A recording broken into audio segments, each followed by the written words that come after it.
Selamat pagi anak-anak Miss. Kembali kita akan memulai pembelajaran kita yaitu pada hari Senin 16 November 2020 di mana pada pertemuan kali ini kita sudah masuk ke dalam tema 5 yaitu wirausaha. Pada hari ini kita akan belajar bahasa Indonesia dan SPDP. Untuk materi bahasa Indonesia kita akan belajar mengenal formulir pendaftaran. Formulir adalah secari kertas yang berisi pertanyaan-pertanyaan tentang data diri. Umumnya, data diri yang harus diisi dalam formulir adalah sebagai berikut: nama lengkap, tempat tanggal lahir, umur, kelas, alamat, hobi, dan lain sebagainya. Anak-anak Miss boleh lihat bahwa di sini ada contoh formulir, yaitu formulir pendaftaran Lomba Cerdas Cermat ASEAN. Formulir harus diisi dengan data yang sebenarnya. Umumnya, formulir dilengkapi dengan petunjuk pengisian formulir. Tujuannya untuk memudahkan pengisi formulir dalam mengisi formulir. Untuk tugas bahasa Indonesia kalian, kerjakanlah LK Bahasa Indonesia pertemuan 1 dan pertemuan 2. Kita lanjut ke bidang studi seni budaya dan prakarya dengan materi macam-macam reklame secara visual. Reklame adalah suatu cara untuk mempromosikan atau memperkenalkan suatu produk tertentu kepada orang banyak. Ada berbagai media yang digunakan untuk melakukan kegiatan reklame. Antara lain, yang pertama, media audio atau yang dapat didengar.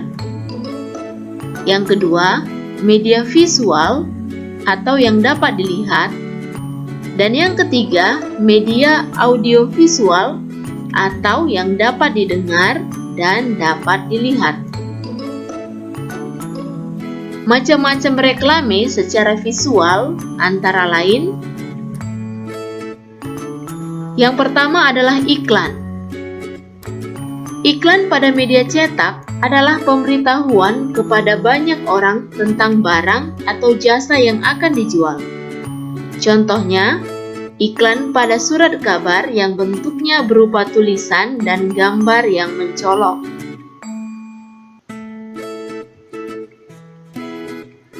Yang kedua, spanduk. Spanduk adalah salah satu promosi yang menggunakan kain sebagai medianya. Spanduk biasanya berisi ajakan, slogan, atau berita yang perlu diketahui oleh umum. Spanduk biasanya dipasang di jalan raya atau digunakan saat acara-acara tertentu.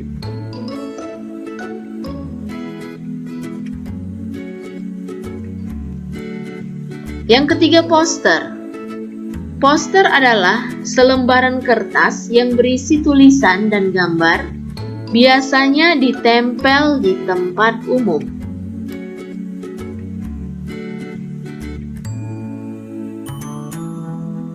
Yang keempat, brosur.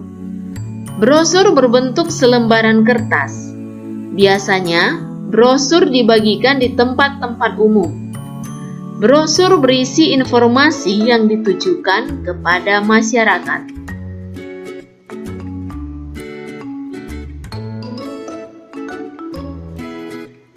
Yang kelima, embalase. Embalase merupakan informasi yang biasanya terletak pada kemasan sebuah produk.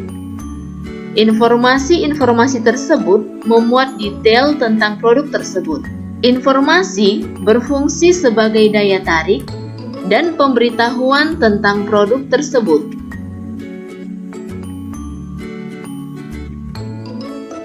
Yang keenam, baliho.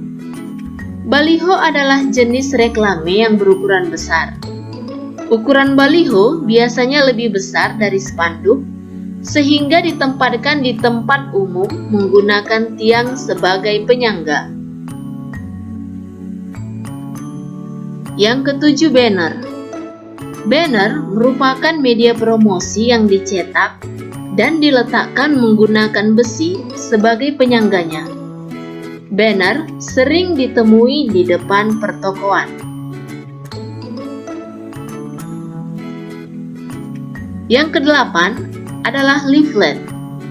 Leaflet berbentuk lembaran yang dilipat menjadi 3 atau 4 bagian. Leaflet digunakan untuk mempromosikan sebuah produk atau memberikan informasi tertentu kepada masyarakat. Untuk tugas SBDP, yang pertama, buatlah sebuah brosur dengan tema pencegahan penularan virus corona. Kemudian, presentasikanlah brosurmu tersebut dan kirimkan dalam bentuk video. Dan setiap materi pada video harus dicatat ya anak-anak MIS. Sampai di sini dulu video pembelajaran kita. Sampai jumpa besok. Tetap semangat belajar di rumah. Tuhan Yesus memberkati.